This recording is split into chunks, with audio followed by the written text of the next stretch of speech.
साथियों, मैं अनिल स्वागत करता हूं आपके YouTube चैनल फ्यूचर एकेडमी में। तो दोस्तों, मैं उम्मीद करता हूं कि सभी लोग आप लोग मस्त से पढ़ाई कर रहे होंगे। जो भी लोग अभी तक चैनल पे नए हैं, चैनल को सब्सक्राइब नहीं किए हैं, बेल आइकन को दबा लें ताकि उनको वीडियो की नोटिफिकेशन मिलती रहे।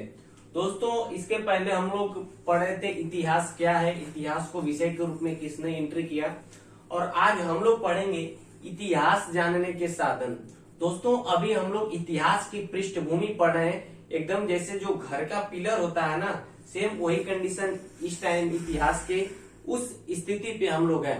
यदि ये सारी चीजें आप लोग नहीं समझेंगे तो आगे की चीजें आप लोग को समझ में नहीं आएंगी। इसलिए ये इतिहास का पिलर है, इतिहास की एकदम पृष्ठभूमि है। और आप सभी लोग मस्त से मन लगा के पढ़िए दोस्तों, क्योंकि आप लोगों को डेली बाई डेली क्लासेस एकदम जबरदस्त हिस्ट्री की मिल रही है। तो आइए दोस्तों, हम लोग इसको समझते हैं, इतिहास का साधन। दोस्तों, इतिहास को इसके पहले वाली क्लास में हमने एक्सप्लेन कर दिया था। इतिहास जानने के साधन। दोस्तों, साधन क्या होता है? जैसे आपको एक स्थान से दूसरे स्थान तक जाना है, तो किसी मान लीजिए आपको कलकत्ता जाना है, तो आपको बाई ट्रेन जाना होगा। तो वहां पे ट्रेन क्या हो गई? ट्रेन साधन हो गई। सेम इसी तरह इतिहास जानने के साधन के लिए दोस्तों, हमें पहले क्या होता था? साक्ष्य। साक्ष्य में अभिलेख, मुहरे, सिक्के, ये सब क्या है? इतिहास जानने के साधन है। जैसे दोस्तों, सिक्के मिले खुदाई करने के बाद, तो सिक्कों से ये पता चला कि उस टाइम व्यापार होता था। ठीक है, तो आइए अभी उधर नहीं जाते हैं, हम लोग बस इतिहास जानने के साधन को अच्छी तरह से समझेंगे। इसमें हम लोग पहली पॉइंट देखेंगे दोस्तों, साक्ष्य क्या होता है? सोर्स। साक्ष्य दोस्तों क्या होता है? सोर्स क्या होता है दोस्तों? साक्ष्य क्या होता है दोस्तों? कि जिसको बेस बनाकर आप लोग लिखते भी रहिएगा, जिसको आधार बनाकर,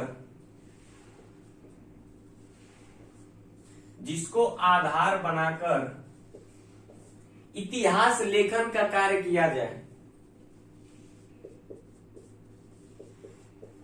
इतिहास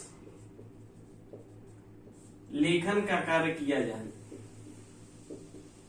इतिहास लेखन का कार्य किया जाए,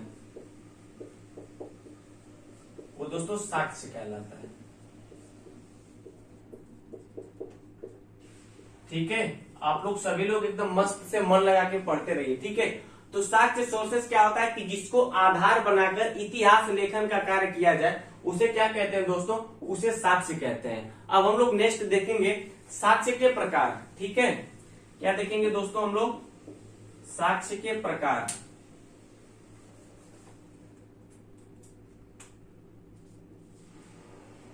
साक्ष्य के प्रकार। ठीक है दोस्तों, साक्ष्य के प्रकार को हम लोग देखेंगे। ठीक है, साक्ष्य के प्रकार के दोस्तों दो प्रकार होता है। साक्ष्य के प्रकार, एक पुरातात्विक साक्ष्य, एक साहित्यिक साक्ष्य। ठीक है, आप लोग जैसे बना रहे हैं एकदम उसी तरह बनाते रहिएगा। पुरातात्विक साक्ष्य और दोस्तों साहित्यिक साक्ष्य।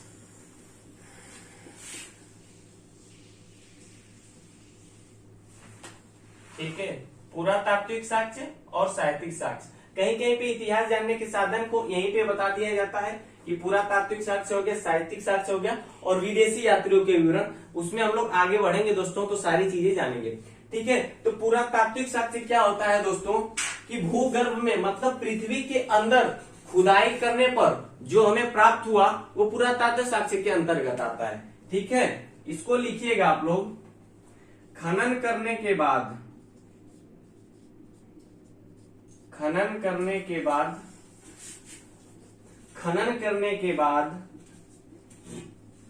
प्राप्त वस्तुएं, प्राप्त वस्तुएं किसमें रखी जाएंगी? पुरातात्विक साक्ष्य में रखी जाएंगी।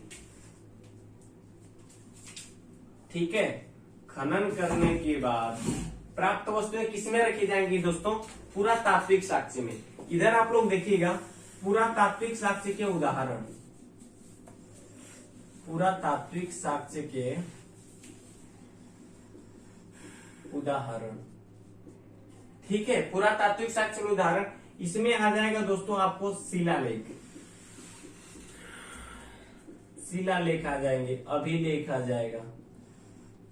ठीक है, फिर क्या होगा दोस्तों, सिक्के आ जाएंगे, ठीक है, मृद भांड आ जाएगा, ठीक है, मुहरे आ जाएंगी आपकी। ये सब क्या, ये साक्ष्य साक्ष्य ही तो है, इसी से तो हमें पता चलता था। मान लीजिए मुहरे हैं, तो मुहरे मुहरे क्यों लगाई जाती है? मान लीजिए कोई व्यक्ति अपने घर में चावल की बोरी पर रखने के लिए तो मुहरे लगाएगा नहीं, कभी दूसरे जगह एक्सपोर्ट करता है तभी तो मुहरे लगाता है। तो ये सब हमारे पुरातात्विक साक्ष्य के अंतर्गत आते हैं। यहाँ से क्वेश्चन पूछता है कि साहित्यिक साक्ष्य के अंतर्गत कौन आता है, पुरातात्विक साक्ष्य के अंतर्गत कौन आता है। यहाँ पे दोस्तों ये हमें थोड़ा सा कंफ्यूज करता है कि शिलालेख भी तो आप लोग साहित्यिक साक्ष्य में क्या होता है, साहित्यिक साक्ष्य में लेखन का कार्य होता है, ठीक है। तो शिलालेख पर भी लेखन का कार्य होता है, लेकिन दोस्तों शिलालेख में क्या होता है कि जैसे ये पत्थर होता है, मान लीजिए इसको ये पत्थर है, तो शिलालेख में क्या होता था कि इसको जैसे होती है ना हथौड़ी होती है, उससे उत्कीर्ण करवाया जाता था, ऐसे ऐसे वो शिलालेख होता था, इसलिए वो पुरातात्विक साक्ष्य में आता है। यहाँ पे लोग कंफ्यूज होते हैं कि शिलालेख साहित्यिक साक्ष्य में आता है, लेकिन नहीं दोस्तों, शिलालेख किसमें आता है, पुरातात्विक साक्ष्य में आता है, ठीक है। तो पुरातात्विक साक्ष्य खनन करने के बाद जो प्राप्त वस्तुएं हुई हमें, उन्हें किसमें रखा जाता है, पुरातात्विक साक्ष्य में। अब बढ़ते हैं दोस्तों हम लोग साहित्यिक साक्ष्य के अंतर्गत। देखिए साहित्यिक साक्ष्य के अंतर्गत दोस्तों जो विभिन्न पुस्तकों के माध्यम से विभिन्न पुस्तकों के माध्यम से इतिहास लेखन का कार्य किया जाता है। इतिहास लेखन का कार्य आप लोग को साफ दिखाई दे रहा होगा, आप लोग आवाज सुन के लिखते रहिएगा। विभिन्न पुस्तकों के माध्यम से जो इतिहास लेखन का कार्य किया जाता है उसे साहित्यिक साक्ष्य कहते हैं। उसको किस में रखते हैं दोस्तों, उसको साहित्यिक साक्ष्य में रखते हैं, ठीक है। एक बार आप लोग पूरा रिवाइज कर लीजिए दोस्तों। हम लोग पढ़े हैं साक्ष्य, जिसको आधार बनाकर इतिहास लेखन का कार्य किया जाता है उसे साक्ष्य कहते हैं। साक्ष्य दो प्रकार का होता है, पुरातात्विक साक्ष्य और साहित्यिक साक्ष्य।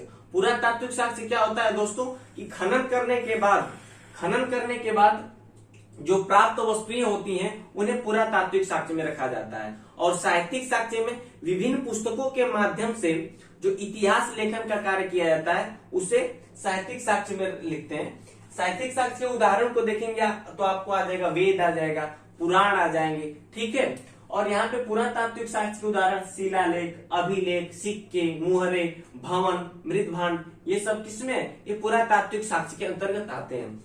दोस्तों अब ये आप लोग स्क्रीनशॉट कर लीजिए सभी लोग, और साथ ही साथ प्रयास करते रहिए कि लिखते चलिए और नोट्स बनाते रहिए। अब दोस्तों हम लोग साहित्यिक साक्ष्य को बांटेंगे कि साहित्यिक साक्ष्य कितने भागों में बंट रहा है। आप लोग दोस्तों ये जो विद्यार्थी जीवन है काफी संघर्ष का जीवन है, इसमें आप लोग मन लगा के पढ़ते रहिए। हम लोग आपको डेली क्लासेस देते हैं, इसके पीछे भी काफी मेहनत होती है, लेकिन दोस्तों पढ़ाना हमारा एकदम शौक है, इसलिए हम जी जान से पढ़ाते हैं। कोई भी चीज हो, सारी चीजें एकदम मन लगा के आपको पढ़ाते हैं दोस्तों। संघर्ष का नाम ही जीवन है, ठीक है। आइए साहित्यिक साक्ष्य को बांटते हैं। साहित्यिक साक्ष्य, ठीक है, साहित्यिक साक्ष्य, ठीक है, ये दो में बटा है। ये साहित्यिक साक्ष्य दोस्तों किसमें बटा है, दो में। कौन कौन से, एक धार्मिक साहित्य और एक लौकिक साहित्य, ठीक है। एक धार्मिक साहित्य और एक लौकिक साहित्य, ठीक है। अब धार्मिक साहित्य भी दो में बटेगा, एकदम सेम आप लोग इसी तरह बनाते रहिएगा। ये बढ़ता है ब्राह्मण तथा ब्राह्मणेतर, ठीक है। तो ब्राह्मण में कौन कौन आएगा दोस्तों, वेद आ जाएगा, पुराण आ जाएगा, वेद, पुराण आ जाएगा इसमें, ठीक है, वेदांग आ जाएंगे, उपनिषद आ जाएगा, ठीक है। और ब्राह्मणोत्तर में कौन होता है? ब्राह्मणोत्तर में दोस्तों जैन तथा बौद्ध के जो ऐतिहासिक ग्रंथ आते हैं वो ब्राह्मणोत्तर ग्रंथ में आते हैं, ठीक है। जैन तथा बौद्ध धर्म,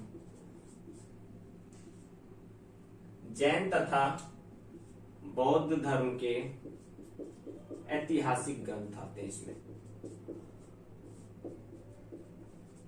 ठीक है। जैसे त्रिपिटक हो गया, इसी में आपका आएगा। और लौकिक साहित्य में दोस्तों ऐतिहासिक ग्रंथ आते हैं, लौकिक साहित्य में ऐतिहासिक ग्रंथ आते हैं, ऐतिहासिक जीवनियां आती हैं, स्मृतियां आती हैं, ठीक है। लौकिक साहित्य में, लौकिक साहित्य के अंतर्गत कौन कौन सा आएगा दोस्तों? ऐतिहासिक ग्रंथ, ऐतिहासिक ग्रंथ, ऐतिहासिक जीवनियां, ये दोस्तों किस में आते हैं? ये आपका लौकिक साहित्य में आता है। इसका एग्जाम्पल ऐतिहासिक ग्रंथ को जैसे लीजिए अर्थशास्त्र, ठीक है, अर्थशास्त्र, और क्या राजतरंगणी, कल्लड़, ठीक है। राजतरंगणी किसके द्वारा लिखा गया? कल्लड़, जिसमें जम्मू कश्मीर का वर्णन मिलता है, ठीक है। तो साहित्यिक साक्ष्य को एक बार फिर से देख लीजिए। साहित्यिक साक्ष्य दोस्तों दो में बढ़ता है, धार्मिक साहित्य और लौकिक साहित्य, ठीक है। और ये धार्मिक साहित्य भी दो में बढ़ता है, ब्राह्मण तथा ब्राह्मणोत्तर, ठीक है। ब्राह्मण में आपका आता है तो ब्राह्मण ग्रंथ के अंतर्गत वेद, पुराण, उपनिषद, ठीक है, वेदांग आते हैं। वेदांग कितने होते हैं दोस्तों? वेदांग 6 होते हैं। ब्राह्मणोत्तर में जैन तथा बौद्ध धर्म के ऐतिहासिक ग्रंथ आते हैं। लौकिक साहित्य में ऐतिहासिक ग्रंथ आते हैं, जीवनियां आती हैं, स्मृतियां आती हैं, ठीक है। अब थोड़ा सा दोस्तों हम लोग वेद को इधर समझ लीजिए। वेद कितने हैं दोस्तों? वेद 4 हैं। कितने कितने? ऋग्वेद, यजुर्वेद, सामवेद और अथर्ववेद, ठीक है।